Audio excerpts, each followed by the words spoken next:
Step number 1. At approximately 9 o'clock on the evening of October 23rd, year not specified, a black sedan pulled up in front of 237 Baker Street.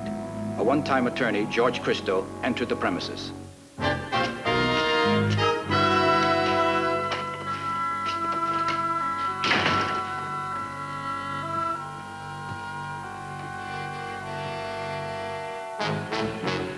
At about the same time, a second automobile arrived. This one driven by a man known as Willie B.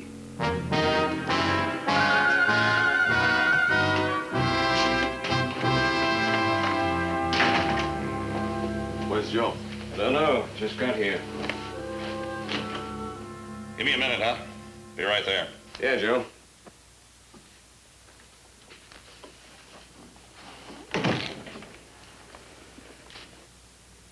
Timmy, I know your ma's always told you to tell the truth, but you wouldn't want me to get hurt, would you?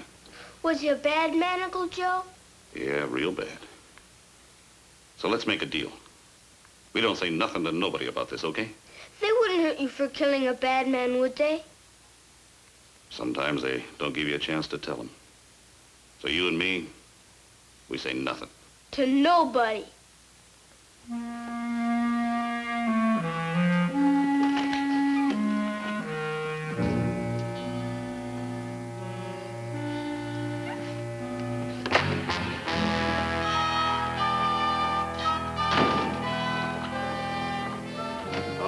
Joe, we're here. You come quick, too. I got jammed up this time. You can fix it, George? Maybe. How big is the jam? Almost as big as the retainer I pay you. I shoved Benny across. Benny Carmen? I'll say this, Joe, it's not like a parking ticket. That kind of advice I can get for free. Now give me some expensive kind. You just dropped the bomb. Let me come up out of the shelter. Why, Joe? How come you done it? You know why. That punk's been putting the pressure on me too much lately. Ever since they had him up in front of that committee, he's been carrying a piece of pipe. So what's the difference? He had as much dirt under his fingernails as you do. He couldn't blow no whistle. Come over here every night. Drink my booze. Tell me what a great guy he was. How he was thinking of spilling his guts to the DA. He makes a big squeal and they'll pin a gold star on him or something. It was a long time ago, Joe. Nobody cares anymore. Them committees care. Them tax guys care. Besides, he's here to work it out, not you. Any witnesses, Joe? Yeah, one. Who? The boy. Your godson. 8-year-old boy with big eyes and a mouth to match. He won't say a word to anyone. What'd you do? Make him sign a paper? Joe, you're a fool. You got yourself in up to your elbows. He's not even your own son, but you make sure he's got a grandstand seat at a murder. Now, you ain't a lawyer either, but I pay you, don't I? I didn't know the kid was in the house. We can make sure he wasn't. Nobody's gonna touch that kid. I told you, he won't say anything. All right, Joe, you turn yourself in right away. Get acquitted. After that, the kid can show color movies of you killing Benny. They can't touch you for it. You make it sound easy? It's in the books. They call it double jeopardy. Sounds important enough to mean something. How do I get off so I can use it? Willie here saw it, too. And he'll swear it was self-defense. Step number 2. At 9:45, I arrived with first grade detective Frank Lavelle. I'm Assistant District Attorney Al Bonacorsi.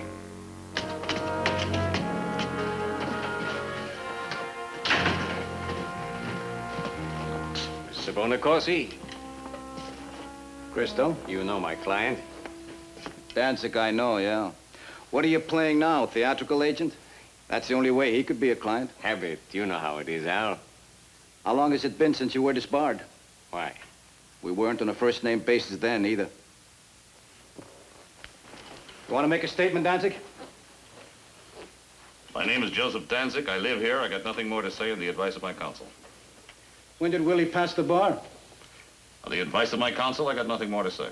Look, 30 minutes ago, you called the 6th Precinct and reported the murder. You named yourself as the killer. We believe you. Now, what's all this with the 5th? Mr. Danzig has nothing more to say. He admits guilt. He'll stand trial as quickly as possible.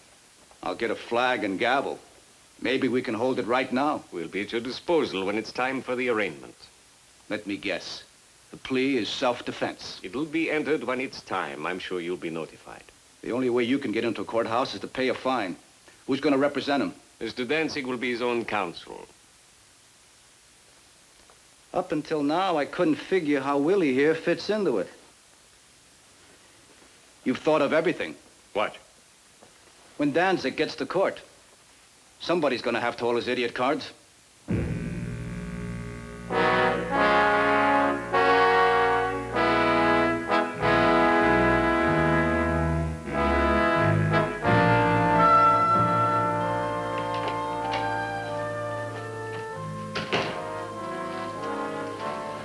How'd it go?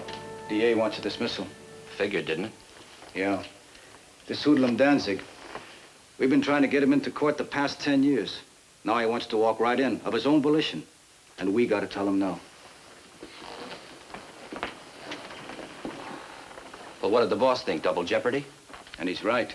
We let that punk get in front of a jury with this, we might lose him for good. Look, we don't know that he wouldn't draw a guilty verdict. We don't know that he would. Anyway, we all agree we can't take it to court. No, they got what they wanted, didn't they? Not quite. When we do make him, we can still try him. And we got half a chance. How so? I made a deal with the boss. He can hold off the dismissal for 36 hours. It's just about enough time to check out his phone number. That's all we have. Get Shannon.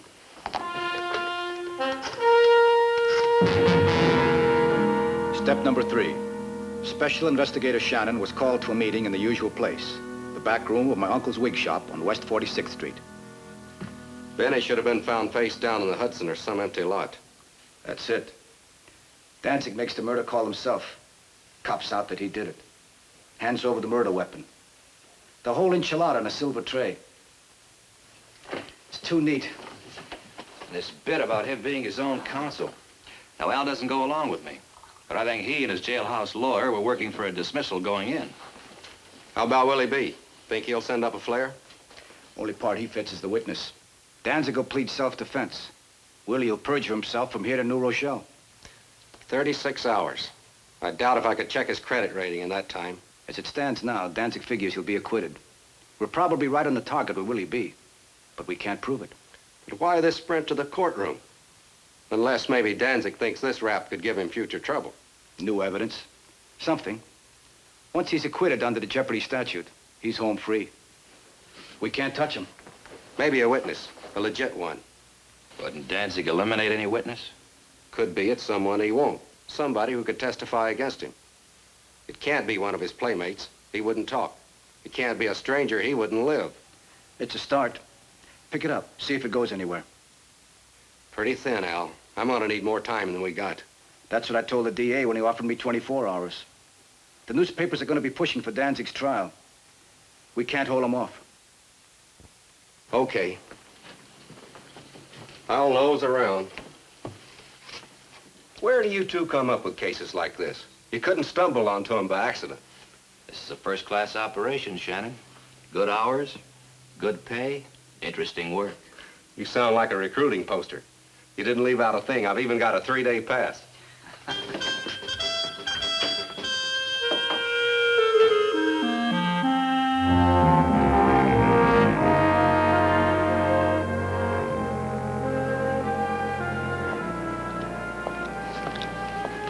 Like to buy some magazines.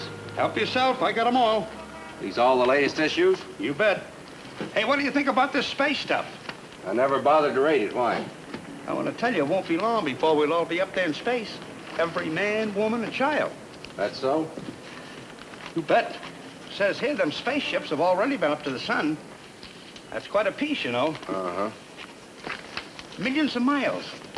Millions of miles. It's going to take a long time to get up there. Millions of miles. Yeah, I guess you're right about that. You bet. And this ain't going to be no weekend trip, you know. Even if those planes go 10,000 miles an hour, it's going to take some time. We got to face up to it, boy. We're all going to Mars. Okay. How much so you? Well, you got a lot of magazines there. You want all of them, huh? I gotta have something to read on the trip, don't I? Here, it's all covered.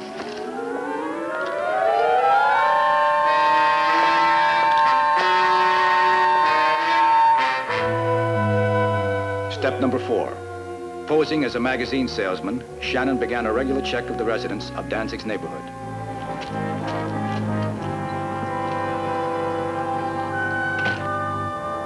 To his neighbors, Danzig was a quiet, respectable citizen. Shannon could find no hint of a problematical witness. He kept at it for the remainder of that day without success. Yes? How do you do? I represent the Waterbury Publishing Company. I'd sure like to interest you in taking a subscription to one of our fine magazines. Well, I don't know. I think you'll find some exciting and interesting stories in this one. Stories by the top authors now writing in the magazine field. I think you'll like this one. The Open Road for Boys. Oh, I'm sorry. I thought I had that woman's magazine. Here. How about this one? Now, it's loaded with wonderful recipes, the latest styles, everything a woman could want. Uh-huh. I think you'll be interested to know that one of your neighbors, Mr. Joe Danzig, took a subscription to this one. Don't know him. If I take it, do I have to pay for it now? No, we bill you with the second issue. Fine. Come on in, and I'll fill out the blank. Now, that won't be necessary. Here, you can have this one. I'll take your name off the mailbox downstairs. Well, don't I have to sign for it or anything? No, not a thing. That's the way we work. You're the funniest magazine salesman I've ever met. Yes, ma'am. I got to go along with you there.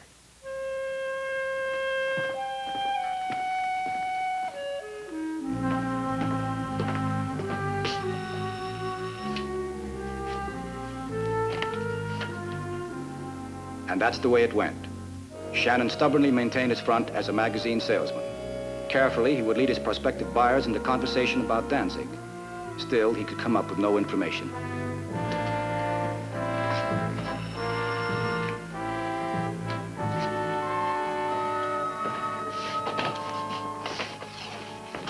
How are you, sir? I represent the Waterbury Publishing Company. I'd sure like to interest you in taking a subscription to one of our fine magazines. No, I don't believe so today. Well, sir, I'm trying for a bonus.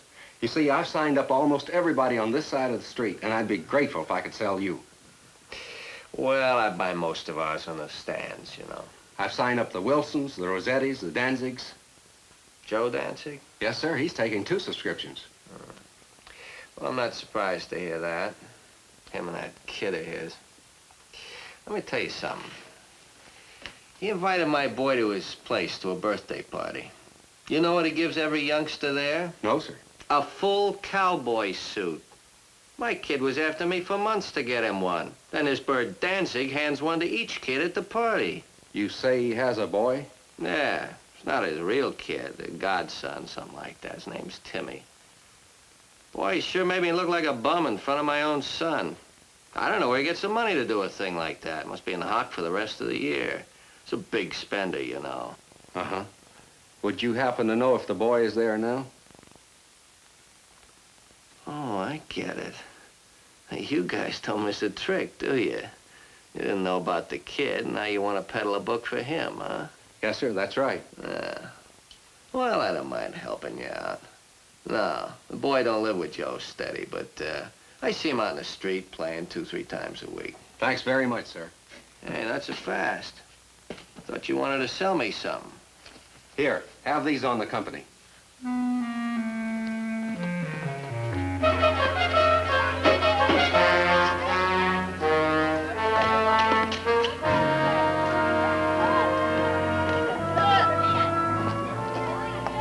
Hey, son, come here a minute. You know a boy named Timmy Danzig? Oh, you mean Timmy Bass. Everybody calls him Danzig, but that ain't his real name. Oh, is he around today? Yeah, right over there across the street. Thanks, son.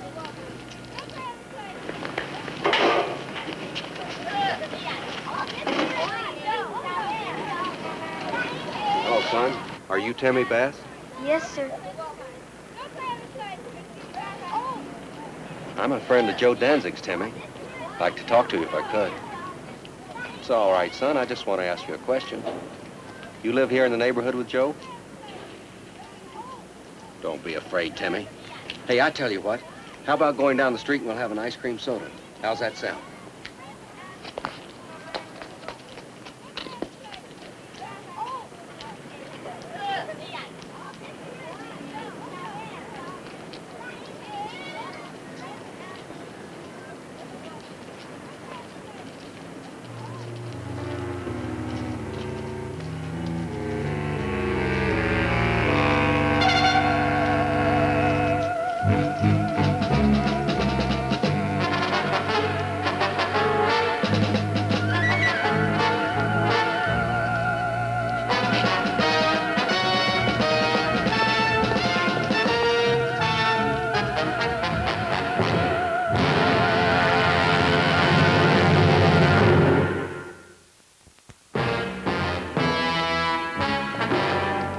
High Pockets. You live around here? Why? It's my nickel. You come up with the first answer. You make your home around here? Just visiting. That kid back there, he's only 8 years old. Now, what could he tell you a big man like you don't already know? You know his father? You keep doing that, don't you? I ask you, then you ask me.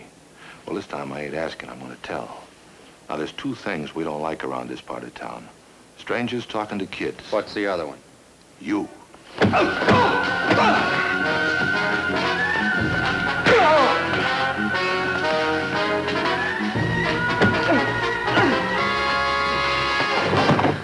I'd remember this alley if I was you, High Pockets. You almost died here.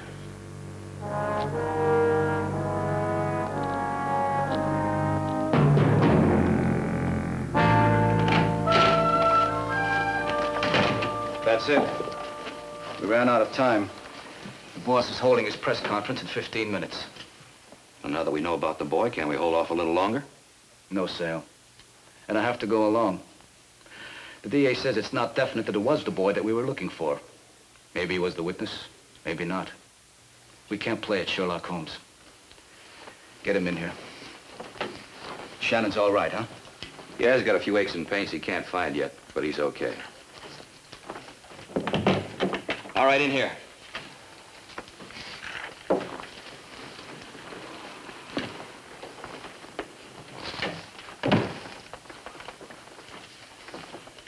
Mind if we sit down? You won't be here that long.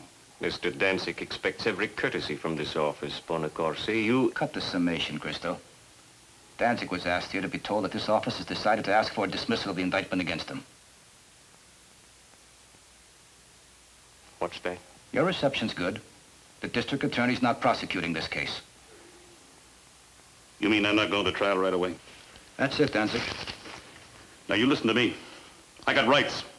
I'm entitled to a fast trial. It says so right in the Constitution. Is that right? How would you know?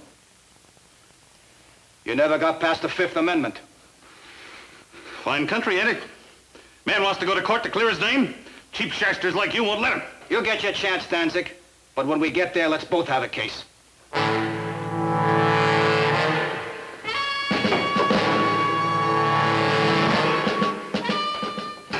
Let's have a meet. Quick.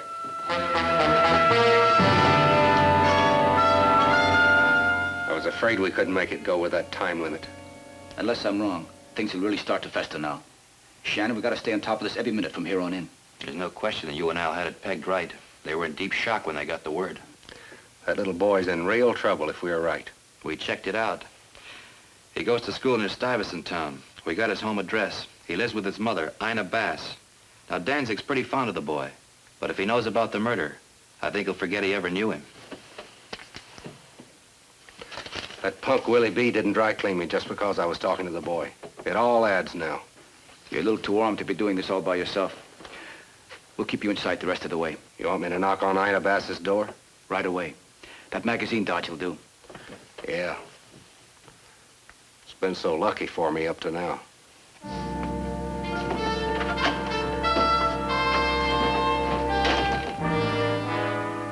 I don't see what all the trouble's about. The indictment was dismissed, Ina.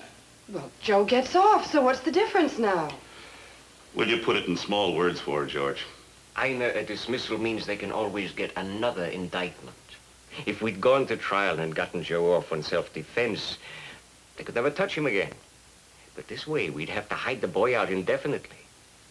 And if he ever talked, Joe would go to the chair. But he won't say anything. Didn't he promise you, Joe? He won't say a word. You know Timmy keeps his promises and always does what he's told. It won't wash.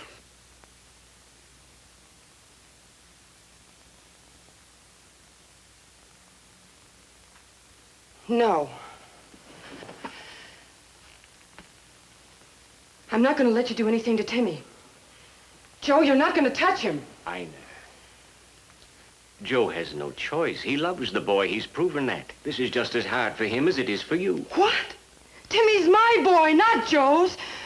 His father trusted him, told him to take care of the boy. Joe had no right to do anything while that child was in his house. He loves him. You turn my stomach. He loves him so much that he's gonna kill him. That's how he loves him. Hold it down, Ina. You're gonna have everybody in the building in here. All right. But I'll tell you what you're gonna do, all of you. Timmy will be home from school in a few minutes. And you're gonna get out of here. All of you. And you're not gonna touch him. None of you. Understand? You're not thinking good, Ina. What kind of a man are you, Joe, that you'd harm that innocent child? You'll burn in hell for such thoughts. Now, that's the end of it. There's nothing more to say. I'm with you, Ina. Now, why don't you just be a good girl and sit down here until the kid comes home? Then we'll talk about it again, huh? Someplace out of town. Answer it, Ina. Like you do every day. You behave yourself, Ina. When Timmy comes home, he's gonna want to see his mama standing up.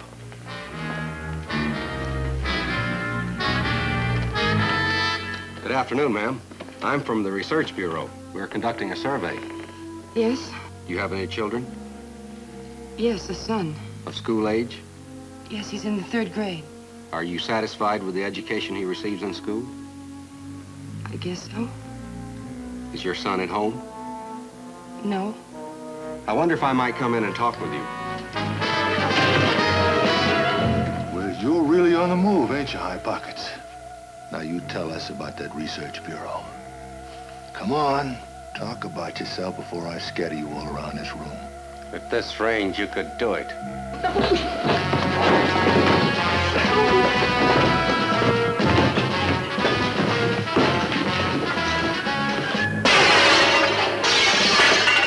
Shannon must be ready to leave.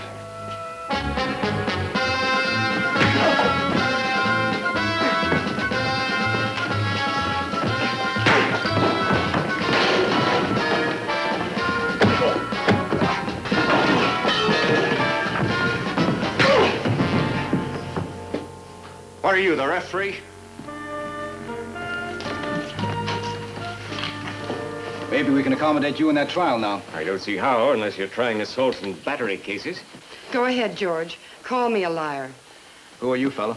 I'm with the Research Bureau. What happened here? I was just talking to that lady, and one of these guys lowered a boom on me. Is that right, Mrs. Bass? Yes. I never saw him before today. I see. Research Bureau, huh? Yeah, we make these kind of surveys all the time. Usually don't have to fight my way out, though. What's this survey of yours all about? Education in New York City. Well, you can tell that outfit of yours they're doing a good job. People are getting smarter all the time.